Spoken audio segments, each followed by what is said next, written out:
যদি আপনার সদ্যজাত শিশুর বয়স 0 থেকে 3 মাসের মধ্যে হয়ে থাকে তবে এই ভিডিওটি আপনার জন্য। এই ভিডিওতে বলবো কতবার দুধ খাওয়াবেন, দুধ খাওয়ানোর পর ঢেকুর কিভাবে ওঠাবেন, জন্মের কতদিন পর থেকে তেল মাখাবেন, কিভাবে স্নান করাবেন, কোন ধরনের জামা কাপড় পরাবেন, ডাইপার পরানোর উপর রয়েছে কিছু। চলো ভিডিওটা শুরু করি। Welcome to my channel Nipamoni vlog. প্রথমেই বলবো বাচ্চার ওজনের কথা। বাচ্চার ওজন যেন কখনো কমে না যায়। একদম ছোট অবস্থায় বাচ্চার ওজন কিন্তু সঠিক শিডিউলে বাড়া অত্যন্ত দরকার, কারণ বাচ্চার ওজনের উপর তার ফিজিক্যাল ও মেন্টাল ডেভেলপমেন্ট নির্ভর করে। নর্মালি একটি বাচ্চা জন্মের সময় ওজন 2.5 কেজি থেকে 4 কেজি মতো হয়। ওজন সবসময় বাড়তে থাকা দরকার। মাসে যদি হিসাব করি প্রতি মাসে 700 থেকে 800 গ্রাম করে বাচ্চাদের ওজন বেড়ে থাকে। সবসময় বাচ্চার ওজনের উপর বিশেষভাবে মা বাবাকে এবং বাড়ির সবাইকে খেয়াল রাখতে হবে। 3 মাস বয়স পর্যন্ত বাচ্চা খুব বেশি সময় ধরে ঘুমাতে থাকে, প্রায় 18 থেকে 20 ঘন্টা মতো সারা দিনে এরা ঘুমাবে। দুধ না খেয়েও বাচ্চা অনেকক্ষণ ঘুমাতে থাকে। অনেক সময় দেখা যায় বাচ্চা দিনের বেলা বেশি ঘুমাচ্ছে এবং রাতের বেলা কম ঘুমাচ্ছে, এই নিয়ে ভয় পাওয়ার কিছু নেই। এবার বলি বাচ্চা দুধ খাওয়ানোর কথা। কিভাবে তাকে দুধ খাওয়াবেন। যদি আপনি চান আপনার বাচ্চা মোটা সোটা গোলুমলু হোক, তবে প্রত্যেক 2 থেকে 3 ঘন্টা অন্তর একবার করে দুধ অবশ্যই খাওয়ান। বাচ্চারা এই সময় বেশি সময় ধরে ঘুমায়, কিন্তু ঘুমের মধ্যেও তাকে উঠিয়ে বারবার করে তাকে দুধ খাওয়াতে হবে। আর আপনি যদি ফিডারে দুধ খাওয়ান তাহলে ফিডারটি অবশ্যই দুধ খাওয়ানোর পর ভালো করে গরম জল দিয়ে ধুয়ে পরিষ্কার করে রাখতে হবে। আর দুধ বানিয়ে বেশি সময় রাখা যাবে না। দুধ বানিয়ে তখনই তাকে খাইয়ে দিতে হবে। যখনই শিশুকে দুধ খাওয়াবেন তখন অবশ্যই আপনারা বসে খাওয়ানোর চেষ্টা করুন। আর এভাবে ঘাড়ের পিছনে তার মাথাটা উঁচু করে দুধ খাওয়াবেন, এতে এর হজম শক্তি ভালো হবে।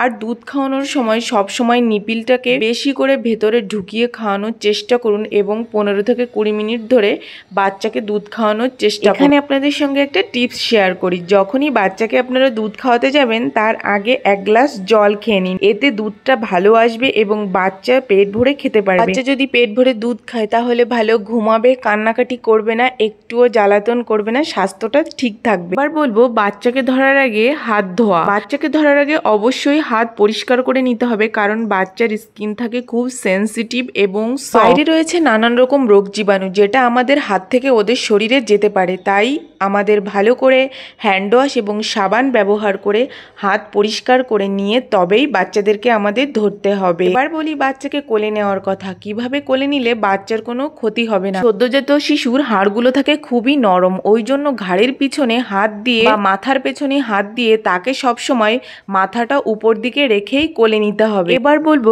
একটা সদ্যজাত শিশু দিনে কতবার হিসু করে। এদের পেট যদি ঠিক মতো ভরে তাহলে 10 থেকে 15 বার দিনে, এবং রাতে ঘুমানোর সময় 3 থেকে 4 বার এরা হিসু করবে। এই সময় শিশুরা একটু ঘন ঘন পটি করে। পটির রং অনেকটা সবুজ, লালা লালা এবং দানা দানা হতে পারে। বাচ্চা বারবার পটি করে বলে তাকে পরিষ্কার করানোর জন্য কোনো কাপড় বা জল ব্যবহার করা যাবে না। এই সময় নরম টিস্যু পেপার দিয়ে তাকে পরিষ্কার করিয়ে দিতে হবে।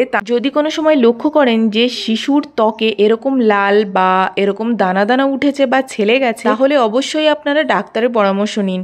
তাছাড়া ক্যান্ডিড পাউডার লাগিয়ে দিলে এটা ঠিক হয়ে যাবে। এবার চলে আসি বাচ্চার ডাইপারের ওপর কিছু টিপস নিয়ে। বাচ্চাকে দিনের বেলায় ডাইপার পরানো অ্যাভয়েড করুন এবং রাতের বেলা ডাইপার পরিয়ে তাকে ঘুম পাড়ান। রাতে ডাইপার পরালে বাচ্চা ভালো ঘুমাবে এবং 2 থেকে 3 ঘন্টা অন্তর বাচ্চার ডাইপার আপনারা চেঞ্জ করে দিন এবং খোলা ডাইপার পরানোর অভ্যাস করুন। সদ্যজাত শিশুর কাঁচা নাভি নিয়ে কিছু টিপস। যতদিন নাভি না পড়বে ততদিন তাকে তেল মাখানো বা স্নান করা একদমই যাবে না। ডক্টর বাবু যদি কিছু ওষুধ বা মলম দেয় সেগুলো ছাড়া এখানে কিছুই ইউজ করবেন না।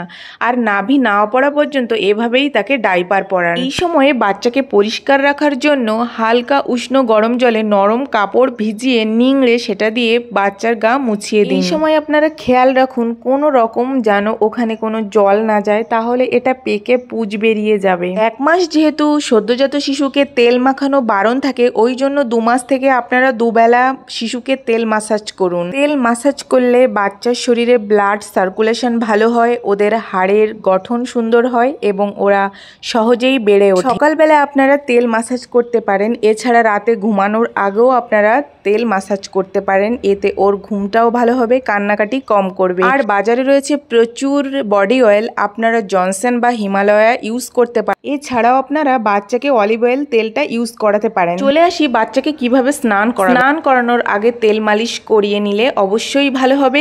আর হালকা উষ্ণ গরম জলে সবসময় বাচ্চাকে স্নান করাতে চেষ্টা করুন। আর সব সময় পেছনে হাত দিয়ে ঘাড়ের পেছনে এভাবে মাথাটাকে উঁচু করে রাখুন। গরমকালে আপনারা দিনে একবার এবং শীতকালে 2 দিন বাদে 1 দিন স্নান করালেও হবে। এবার বলি বাচ্চার পেটে গ্যাস হলে কি করবেন, কি করে বুঝবেন গ্যাস হয়েছে। বাচ্চারা যখন আমাদের ব্রেস্ট মিল্ক খায় তখন দুধ খাওয়ানোর সাথে সাথে ওদের পেটে যে বাতাস চলে যায় সেটাতেই গ্যাস উৎপন্ন হয়। গ্যাস হলে বারবার বমি করবে, ওই জন্য দুধ খাওয়ানোর পরে সব সময় এই প্রসেসে চেষ্টা করবেন তাকে ঢেকুর ওঠানোর। আর যদি সে কিছুতেই ঢেকুর না উঠায় তবে সর্ষের তেলের মধ্যে হালকা একটু হিং দিয়ে তার পেটে এইভাবে মাসাজ করুন। এছাড়া ঘাড়ের পরে নিয়ে তাকে 10 থেকে 15 মিনিট ধরে চাপড়াতে থাকুন, দেখবেন তার দুধটা হজম হয়ে গেছে আর বমি করছে না। বাচ্চার মুখ সব থেকে ময়শ্চারাইজার রাখাটাই বেশি দরকার, তার মুখে বেশি ক্রিম ইউজ করা যাবে না। বাজারে রয়েছে নানান ধরনের প্রোডাক্ট, কিন্তু কোন প্রোডাক্টটি ছোট্ট শিশুর মুখে স্যুট করবে সেটা আপনারা অনেক সময় বুঝে উঠতে পারেন না। আমি আপনাদেরকে 2টো ক্রিম সাজেস্ট করছি। এই 2টো ক্রিম নিঃসন্দেহে অনেক ভালো, যেমন জনসন এবং হিমালয়া। এই 2টো ক্রিমের মধ্যে আপনারা যে কোনো একটি আপনাদের শিশুদের মুখে ইউজ করে দেখতে পারেন। প্রোডাক্টগুলি নিঃসন্দেহে ভালো এবং আপনার শিশুর ত্বক আর্দ্র রাখবে। শিশুকে কি ধরনের জামা কাপড় পরানো উচিত সেটা নিয়ে অনেকে বুঝে উঠতে পারেন না। শিশুকে সবসময় সফট এবং হালকা রঙের জামা কাপড় পরাতে হয়। এই সময় ওদের জন্ডিস হওয়ার একটা লক্ষণ থাকে, কিন্তু কালারিং জামা কাপড় পরালে কখনোই সেটা বোঝা যায় না। তাছাড়া বাচ্চার গায়ে জামা কাপড়ের রং লেগে তাদের ক্ষতি হতে পারে। তো শিশুর ঘর সবসময় আলোযুক্ত এবং পরিষ্কার পরিচ্ছন্ন হওয়া দরকার। স্যাঁতসেঁতে ঘর শিশুর রোগ জীবাণু টেনে আনে এবং তাকে অসুস্থ করে তোলে। সদ্যজাত শিশু বা ছোট শিশুদের ঘরে কখনোই এই জিনিসগুলো ব্যবহার করা যাবে না, যেমন ধূপকাঠি, কালো, গুড নাইট, মশার কয়েল, এছাড়া ধোঁয়া, এগুলো এদের শ্বাসকষ্টের কারণ হতে। ভিডিওটি যদি আপনাদের কাজে লেগে থাকে অবশ্যই একটা লাইক করে দেবেন। তো love you all, bye by.